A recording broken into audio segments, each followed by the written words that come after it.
Welcome everyone in this lecture of statistical mechanics, and this lecture is the continuation of my earlier lecture regarding the ideal Fermi system.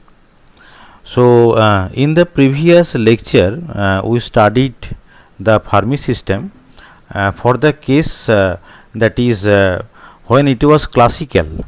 When it was classical, rather we can also say that it is the case of non-degenerate. The gas was non-degenerate and equivalent to classical ideal gas. So in that lecture I discussed different thermodynamical properties of the Fermi system, and in the present lecture I will discuss about the case when the gas is degenerate. So the previous case was non-degenerate case, and the present case that I am right now going to discuss, that case is the degenerate case. Now you see that in the earlier lecture we have deduced the expression of the specific heat like this. So equation 18 is the expression for the specific heat. Now suppose if the density is small n and the temperature T of the system are such that the parameter n lambda cube by g is of the order of unity. N lambda cube of by g means, you see the in the first bracket the term is lambda cube by gv, and v is 1 by n. So basically this term in the first bracket is n lambda cube by g. So when n lambda cube by g is of the order of unity, then the expansion in this particular series is of not so much of use. In that case one may have to make recourse to numerical calculation. So by some numerical calculation we can evaluate different thermodynamical parameters. But if n lambda cube by g is very greater than 1, the functions involved can be expressed as asymptotic expansion in power of ln z inverse. So in that case the specific heat and other thermodynamical parameters can be expressed in powers of ln z inverse.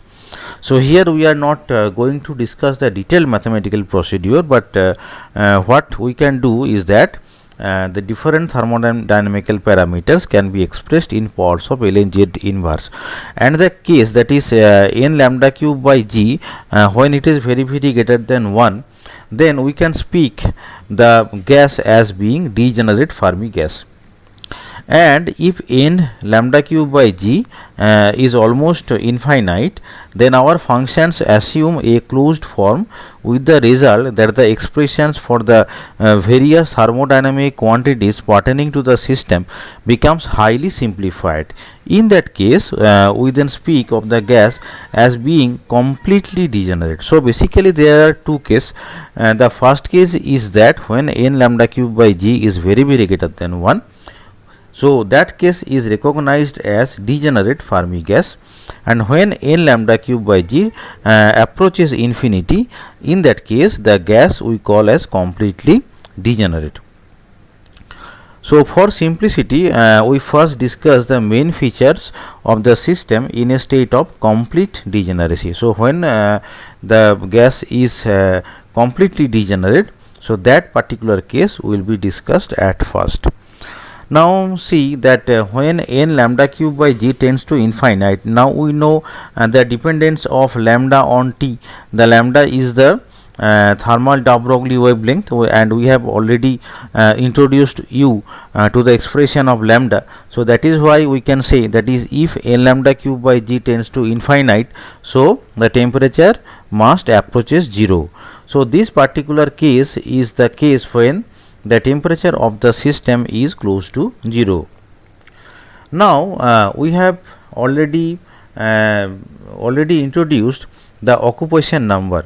The occupation number in the case of Fermi system is given by this, that is Ne is equal to 1 divided by e to the power epsilon minus mu by kT plus 1. Now suppose at the temperature T is equal to 0, the value of mu, that is equal to mu 0. Value of the chemical potential is mu 0. Now suppose t is 0, that is the case which we are discussing now. So if t is equal to 0, then it will be e to the power infinity. But the point is that depending upon the factor epsilon minus mu, there may be two cases. One case is epsilon less than mu 0. In that case, the numerator will be negative, and another case is epsilon greater than mu 0, then the numerator will be positive. That means actually the value of the factor e to the power epsilon minus mu by kt, that will be either e to the power plus infinity or e to the power minus infinity. When the numerator is negative, this factor is e to the power minus infinity, that means 0, then ne will be 1. So this is the first case. So when epsilon less than mu 0, occupation number is 1, and when the numerator is positive, that means this first factor is e to the power plus infinity, then the value of the all the that is value of the ne, that is occupation number, will be 0, because at that time in the denominator that will be e to the power plus infinity. So e to the power plus infinity means ne is equal to 1 by infinity, that means 0. So two cases arise depending upon the factor epsilon minus mu. So if epsilon minus mu is negative, that is the first case when epsilon less than mu 0, then the value of ne is 1, and when epsilon minus mu is positive, that is when epsilon greater than mu 0, then ne is equal to 0. Now what is mu 0? I have already said, that is mu is the chemical potential, and mu 0 is the value of the chemical potential at the temperature T is equal to 0. The function ne is thus a step function that stays constant, that means at the highest value 1, right from epsilon equal to 0 and epsilon equal to mu 0. So when the values of energy is 0 up to mu 0, then the occupation number will be 1, and after the point epsilon is equal to mu 0, the value of ne suddenly drops to the lowest value 0. So that particular behavior can be expressed by the figure, this figure. That means it is like a step function. So this particular point is the point where epsilon is equal to mu. So this is x is equal to epsilon by kt, and these values are zeta. So zeta is equal to mu by kt. Now you see, at this point x is equal to zeta means epsilon by kt is equal to mu by kt, that means epsilon equal to mu, or we can say epsilon equal to mu 0 when at the point t is equal to t0. So up to this point this function behaves as a step function, and the function stays at a constant and its highest value, and after this point the value of the function becomes 0. So the behavior of the ne is like a step function. Thus at t is equal to 0, all single particle states up to epsilon equal to mu 0 are completely filled. Now you understand this case very carefully. We have already assumed, as we are discussing the completely degenerate case, thus value of the temperature is 0. Now epsilon is the energy. Now from the behavior of the occupation number, it is very clear that starting from epsilon equal to 0 and epsilon equal to mu 0, the value of the epsilon e is equal to 1. Value of the epsilon e that is value of the n epsilon is equal to 1 means n epsilon is the occupation number, and if the occupation number is 1, then its meaning is that the states are completely occupied by the particles. So the energy levels starting from epsilon is equal to 0 up to epsilon is equal to mu 0 are completely filled at the temperature T is equal to 0, while all the single particle states beyond mu 0, that is when epsilon greater than mu 0, are empty, because after the point epsilon is equal to mu 0, the value of the occupation number ne becomes 0. The occupation number 0 means there is no occupation by the particles. That means particles are filled up to a particular level. So that level is epsilon is equal to mu 0, and the limiting energy mu 0 is generally referred as the Fermi energy of the system and is denoted by the symbol epsilon f. The corresponding value of the single particle momentum is referred to as the Fermi momentum and is denoted by the symbol pf. The defining equation for these parameters is this, that is 0 to epsilon f, a epsilon d epsilon is equal to n. So what is the meaning of this equation? The a epsilon d epsilon is the density of states. We have already read about the density of states function in our solid state physics and quantum mechanics classes. And what is the expression of the density of states function? This one is a epsilon is equal to gv by h cube 4 pi p square dp by de. In some book this d epsilon is written in the left hand side, that is a epsilon into d epsilon. So a epsilon into d epsilon is equal to gv by h cube 4 pi p square dp. So this is the expression for the density of states. So if this is the expression of the density of states, then if you integrate it with the values of energy from minimum to maximum, so minimum energy is 0, and at the temperature T is equal to 0, the maximum energy is epsilon f. So if you integrate this one, then you will obtain the number of particles capital N. This number of particles, so these particular particles are distributed in the energy level starting from epsilon is equal to 0 to epsilon is equal to epsilon f. Now one thing to note, you see that at the temperature T is equal to 0, all the particles are not in a particular state. You see there is a distribution of the energy states, and the energy range starts from epsilon is equal to 0 to epsilon equal to mu 0. So the particles are distributed in different energy states. So this is not like the case of Bohr system. Now you see from this integration we are obtaining the total number of particles. So another thing we can obtain from this particular equation, that is, you see if we use the expression of a epsilon d epsilon here, that means if we use this particular expression and if we give the limit of the momentum from 0 to pf, because we have already said that is a momentum corresponding to Fermi energy is pf. So there is a distribution of the momentum from 0 to pf. So you see you have to put this value in the left hand side, value of the a epsilon you are putting in the left hand side. So you have to do this integration with respect to the momentum, and the limit of the momentum will be 0 to pf. So integration of p square dp will be pf cube by 3. So from that equation 20 we are obtaining that n is equal to 4 pi gp by 3 h cube pf cube, or pf is equal to this one. So this is the expression for the Fermi momentum. Now we know that epsilon f, that is energy, is equal to p square by 2m. So epsilon f will be pf square by 2m. Now this is the expression for the pf. So epsilon f will be pf square by 2m. So this is the expression for the Fermi energy. You see that Fermi energy is proportional to n to the power 2/3. Now we can find another expression of the energy, which we say that is ground state energy or 0 point energy. So how to evaluate ground state energy? So ground state energy we can evaluate in this way. You see that this is the expression for the density of states a epsilon d epsilon.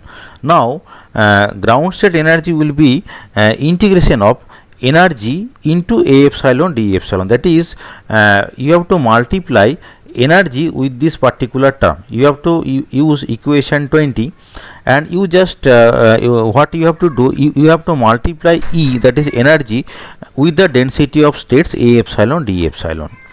Now we see that is in the expression of density of states, this is p square dp. So it has been expressed in terms of the momentum. So you have to give the limit of the moment starting from 0 to pf. So in this way you can evaluate the energy that is known as the 0 point energy or ground state energy.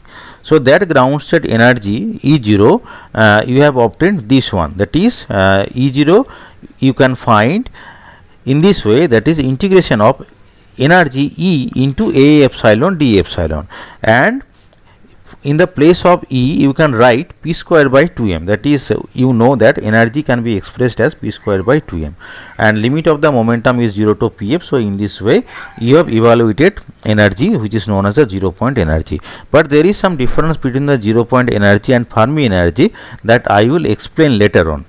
But from this particular equation we can say that, you see, this is the expression for the n, total number of particles n, and this is the expression of the energy E0. So E0 by n, that is given by 3 pf square by 20m is equal to 3 by 5 into epsilon f, because this is the expression of the epsilon f.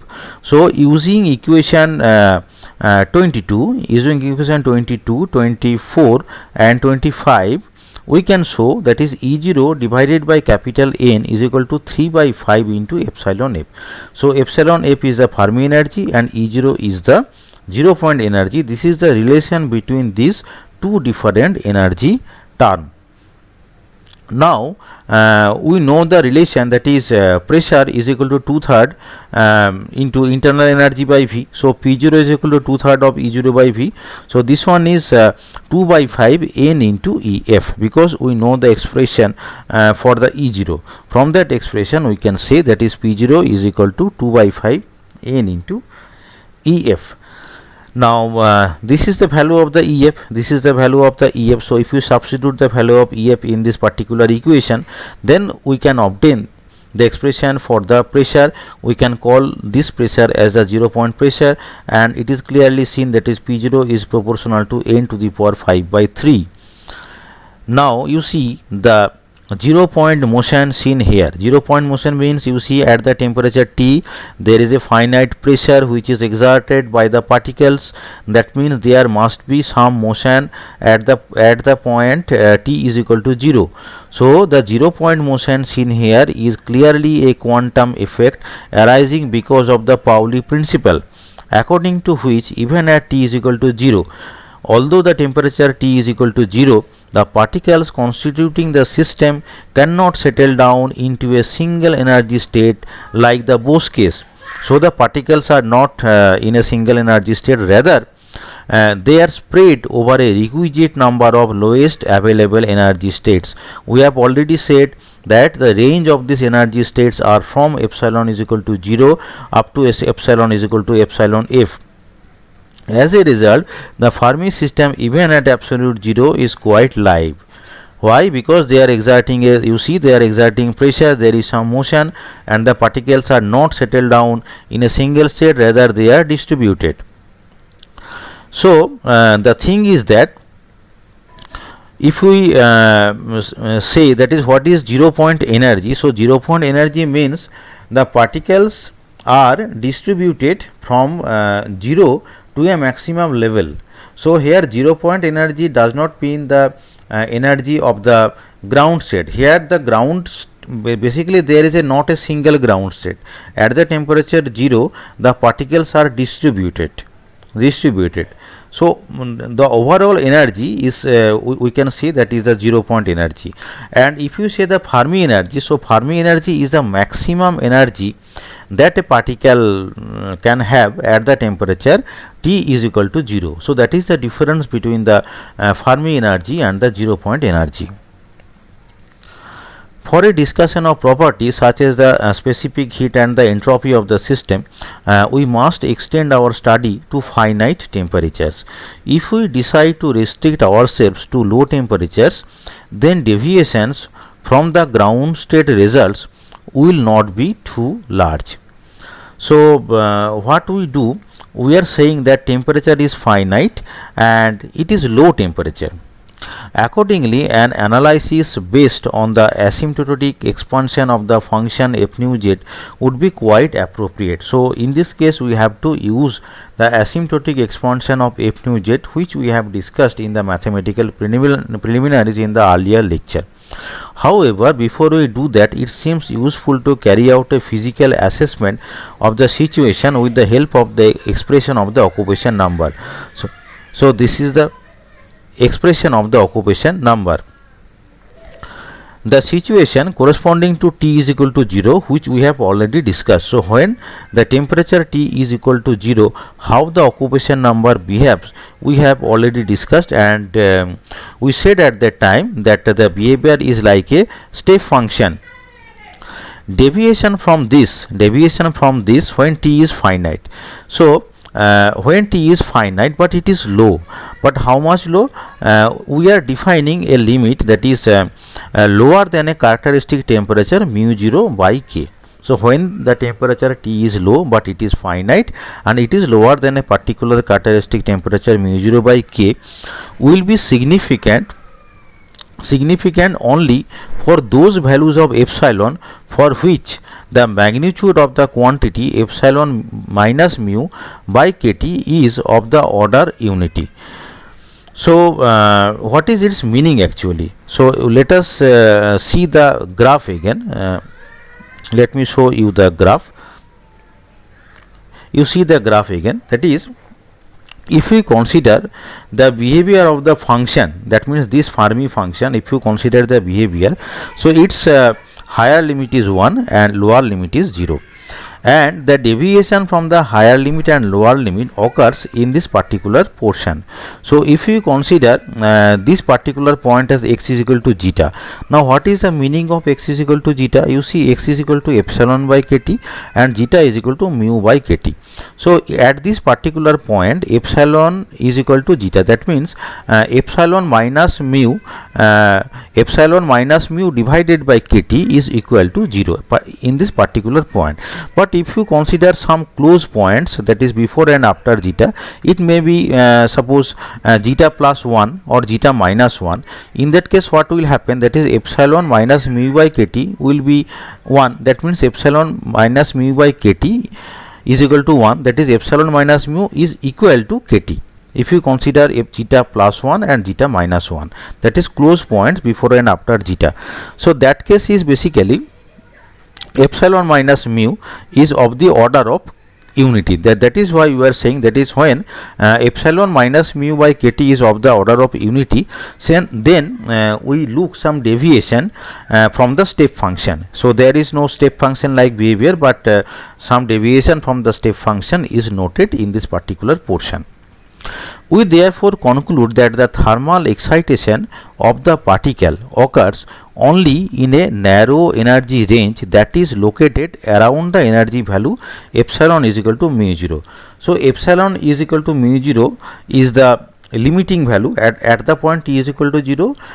Maximum energy is mu 0. So epsilon equal to mu 0 is a limiting value, but just before and after the epsilon is equal to mu 0, some deviation is observed, and we can say that is the thermal excitation of the particles occurs only in a narrow energy range surrounding the point epsilon is equal to mu 0, and which has a typical width of the order of kt. Why we are saying that is its width is kt? Because you see, we have said that is epsilon minus mu by kt is equal to 1, that means epsilon minus mu is equal to kt.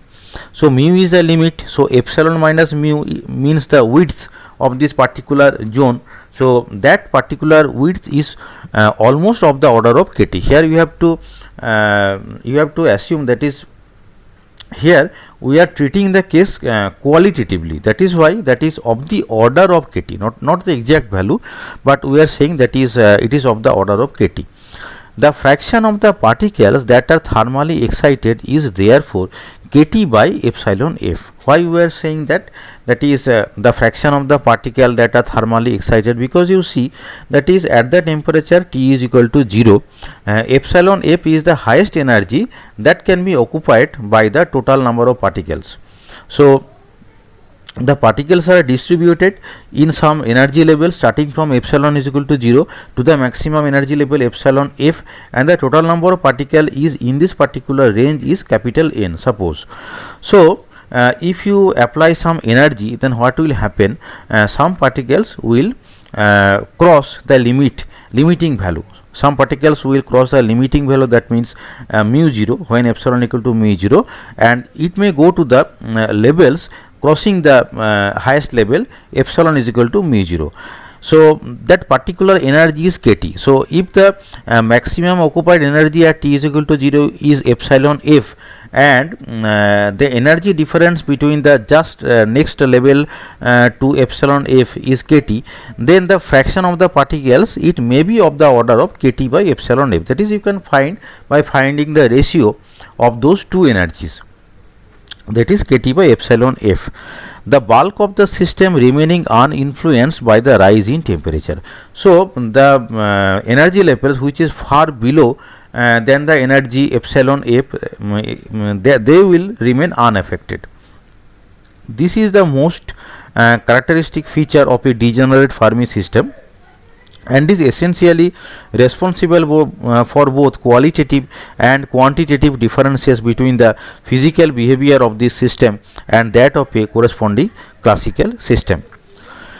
To conclude the argument, we observe that since the thermal energy per excited particle is of the order of kT, we have already said that is we are applying some energy kT, that is why some particles crosses the limiting value epsilon is equal to mu 0, that is thermal energy per excited particle is of the order of kT. So the thermal energy of the whole system will be how much? That was the fraction was kT by epsilon f, fraction is the kT by epsilon f. So we are multiplying in this way, that is thermal energy of the whole system is n into kT by epsilon f. That means we can say that fraction kT by epsilon f in this way, that suppose Ne by n, if capital N is the total number of particle and Ne is the number of particle in the excited state, so Ne by n, that is equal to kT by epsilon f. So what is the value of Ne? Ne is equal to n into kT by epsilon f. So n into kT by epsilon f is the number of particle, n into kT by epsilon f, and you have to multiply with kT, because kT is the energy per particle. So that is why n k square t square by epsilon f will be the energy of the whole system, thermal energy of the whole system. Accordingly, the specific heat will be differentiation of this factor. So it will be just n k square t by epsilon f. You have to differentiate with respect to t. So this is the expression of the specific heat. Thus, the low temperature specific heat of a Fermi system differs from the classical value 3 by 2 Nk. This is obviously, that is, this is not 3 by 2 Nk, that is the classical value, and you see that there is a temperature factor here.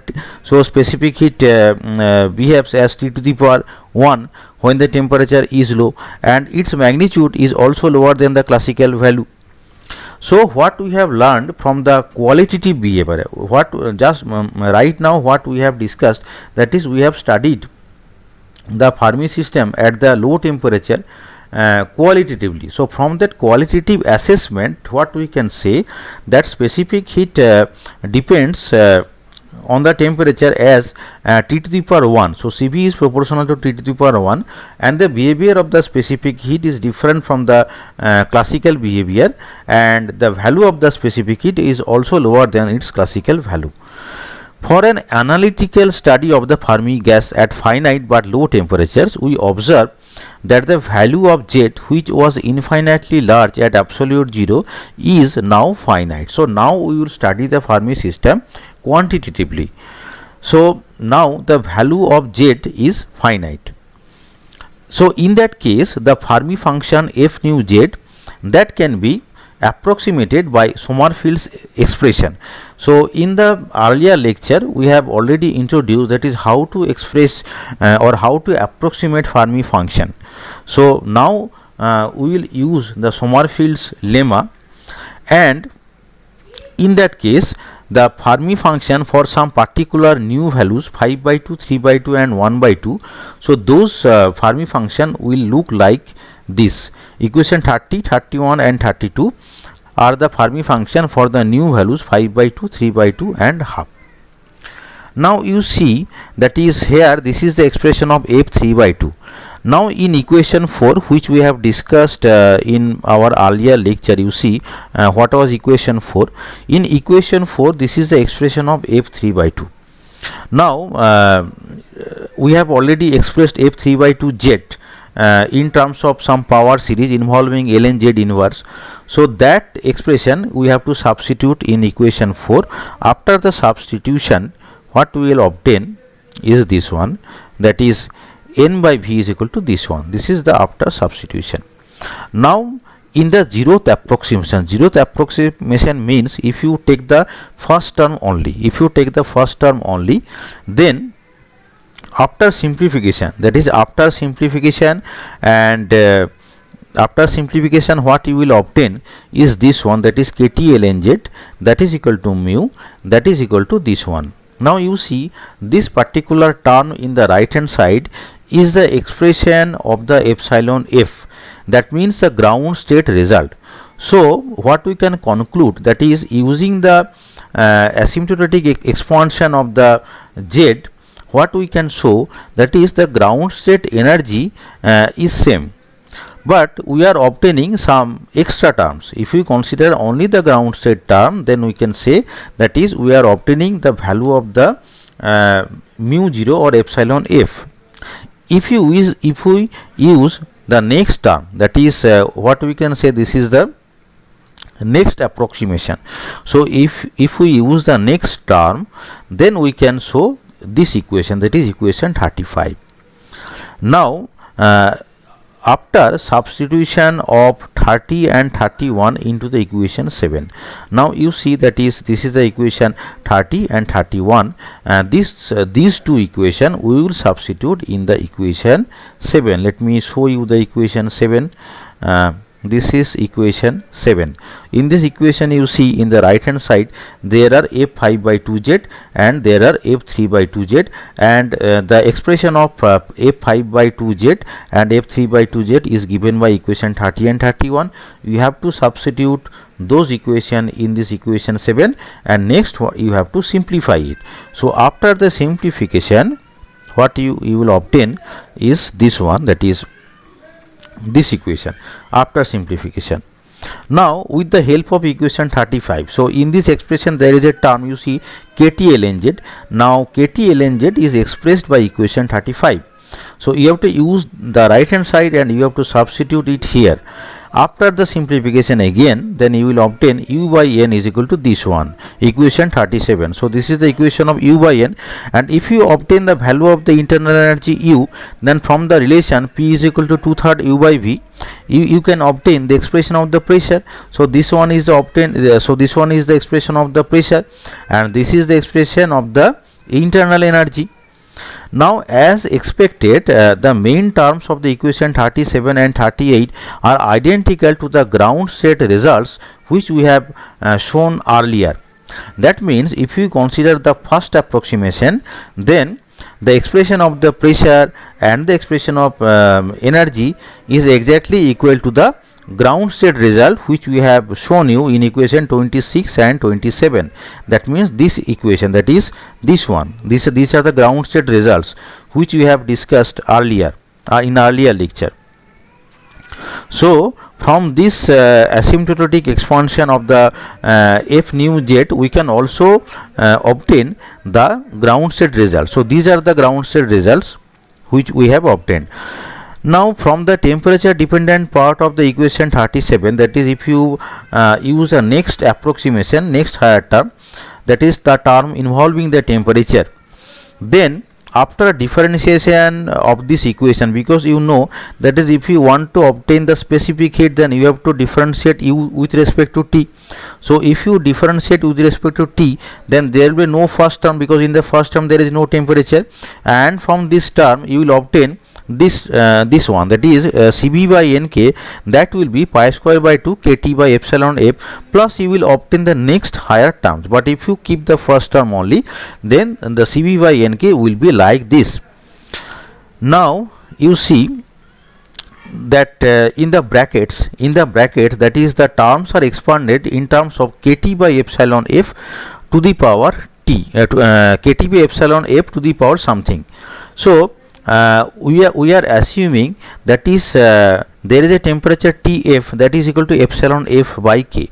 So if Tf is equal to epsilon f by k, then there will be no temperature dependence. You see that in the first bracket the term is kt by epsilon f. So if T is equal to epsilon f by k, then there will be no temperature dependence. So that particular temperature Tf is equal to epsilon f by k is the Fermi temperature. This particular temperature is known as the Fermi temperature, and the terms in the bracket, they have been written in terms of T divided by Tf. You see, we have assumed epsilon f by k, that is equal to Tf. That means the terms in the first bracket are like that, T by Tf square, then T by Tf cube, and so on. So energy and pressure, they have been energy, pressure, or the specific heat, we can express them in terms of the T by Tf. Now the point is that when T is very less than Tf, T is very less than Tf, the specific heat varies as the first power of the temperature, because you see this first expression is T by Tf, then the next higher terms will be the powers of T by Tf, but you are assuming T is very less than Tf, then you can neglect the higher powers of T by Tf. In that case, you will obtain only the first term, and in the first term there is T in the right hand side. So we can say that the specific heat varies with first powers of T. So Cv varies as T, and we can also say that the value of the Cv is less than the classical value 3 by 2 Nk, because this one is the pi square by 2 into kt by epsilon f, and the classical value is 3 by 2 Nk. So we can say that the value of the specific heat at finite temperatures and when T is very less than Tf is less than its classical value 3 by 2 Nk, and Cv is proportional to T, and the overall variation of specific heat with temperature, if you consider the higher terms and if you plot the graph of Cv, then the graph will look like this. You see, in the x-axis we have shown T by Tf, and in the y-axis we have shown Cv by Nk. So when T by Tf is very low, that means this particular region varies with respect to the first powers of T, and this variation is different from the classical behavior. But when T by Tf is very greater than 1, in that case the value of the specific heat approaches to its classical value 1.5. So you see the graph, when T by Tf is very greater than 1, in that case we are obtaining the classical behavior. So when T is very very less than Tf, this particular behavior is different from the classical behavior. And from all this expression, what we can obtain, that is the value of the Helmholtz energy. We know that Helmholtz free energy A is equal to mu n minus Pv, or A by n is equal to mu minus Pv by n. So using equation 35 and 38, this is the expression of the Helmholtz free energy, and we can also obtain the expression of entropy S, because the expression for the entropy S is given by, we have shown in the earlier lecture, that is S is equal to U minus A by T.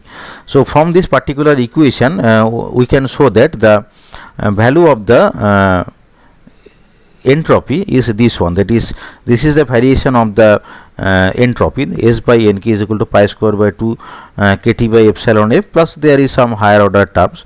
Thus as T tends to 0, S also tends to 0 according to the third law of thermodynamics. So I think the content of this lecture we have understood, and the whole content of the lecture is from the textbook of Pathria and Bill, and we have discussed the case of